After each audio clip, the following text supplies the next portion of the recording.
সিং, জ্যোতিরাদিত্য সিন্ধিয়া, হিমাচল প্রদেশের বিক্রমাদিত্য সিং, মহারাষ্ট্রের প্রাক্তন মুখ্যমন্ত্রী অশোক চৌহান। কংগ্রেসের একের পর এক নিভিছে দেউটি। এবার কি তবে অধীর রঞ্জন চৌধুরী? দিল্লির বৈঠকে অধীরকে প্রাক্তন প্রদেশ কংগ্রেস সভাপতি বলে সম্বোধন করতেই বেজায় চটেছেন অধীর। চটেছেন এআইসিসি পর্যবেক্ষক গোলাম মীরের উপর। গোলাম মীর এবং সিং সাহেব এখন বঙ্গ কংগ্রেসের মাথা। অন্যদিকে বাংলায় ইন্ডিয়া জোটের সম্ভাব্য শর্তে অধীর ব্রাত্য।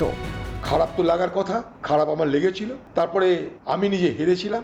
সেই খারাপ লাগা থেকে বলেছিলাম যে আপনারা নতুন কাউকে খুঁজে নিন, কারণ আমি তো পারলাম না। মল্লিকার্জুন খাড়গে যে দিল্লিতে এসো, তোমার সঙ্গে বসবো, বসে আমরা সব আলোচনা টালোচনা করবো।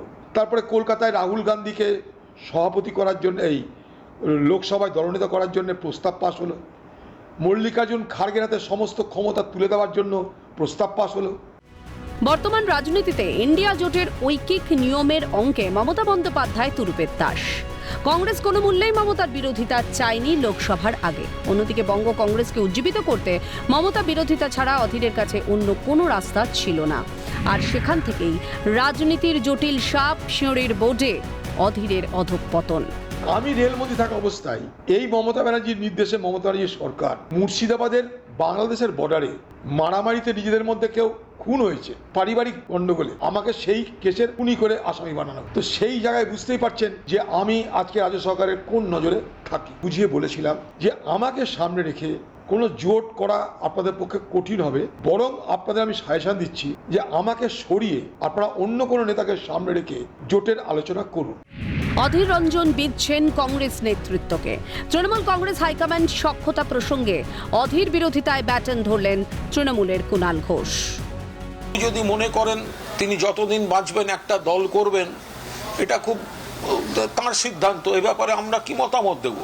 কিন্তু তিনি যদি চোখের সামনে দেখতে পান বা যতদিন বাঁচবেন যদি দেখতে পান যে তার দল তাদের নেতৃত্বে ক্রমশ মোটামুটি একটা সম্মানজনক অতীতের জায়গা থেকে কমতে কমতে কমতে কমতে কমতে কমতে কমতে এসে বিধানসভায় 0, লোকসভায় 1 এবং তিনি নিজে তৃতীয় হয়েছেন তার নিজের নির্বাচনী কেন্দ্রে। হাইকমান্ডের নীতি ইন্ডিয়া জোটের স্পিরিটের নীতি। আর অধীরবাবু বাংলায় সিপিএমের সঙ্গে হাত মিলিয়ে অন্ধ তৃণমূল বিরোধিতাকে প্রাথমিকতা দিয়ে তৃণমূলের বিরুদ্ধে কুৎসা করে বিজেপিকে অক্সিজেন দিতে গিয়ে দিশাহীন পলিটিক্স করেছেন।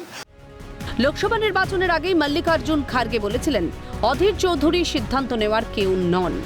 অধীর পাল্টা বলেছেন পশ্চিমবঙ্গে তৃণমূলের বিরুদ্ধে লড়াই করে ভোট করতে হবে। সেখান থেকেই সম্পর্কের কাছে চিড় খাওয়া শুরু। খাড়গের সঙ্গে আলোচনার রাস্তা খোলা রাখলেও গোলাম মীরের কথায় ক্ষুব্ধ অধীর। এ প্রসঙ্গে কি বলছেন গোলাম মীর? लोकसभा चुनाव के बाद में हमारे वहां के पीसीसी प्रेसिडेंट अधीर रंजन चौधरी जी ने ऑलरेडी पार्टी हाईकमांड को अपना इस्तीफा पेश किया था और अब नई प्रक्रिया वहां पर पार्टी यूनिट को खड़ा करने के लिए ऑलरेडी बंगाल में भी मीटिंग्स हुई, लीडर से इंटरेक्शन हुआ। ভারতীয় রাজনীতিতে অধীর রঞ্জন চৌধুরী কংগ্রেসের একটি খিলান্ত বটেই। বঙ্গ রাজনীতিতে কংগ্রেসের নকল বুদিগর রক্ষা করতে তিনিই কুম্ভ। বর্তমানে জটিল সমীকরণে বঙ্গ রাজনীতির পিছনের সারিতে। হাইকমান্ডের সঙ্গে লড়াইয়ে নিজের কেন্দ্রে 3 নম্বরে। রাজনৈতিক গুঞ্জন হিসাব চাইতে চলেছেন অধীর রঞ্জন চৌধুরী।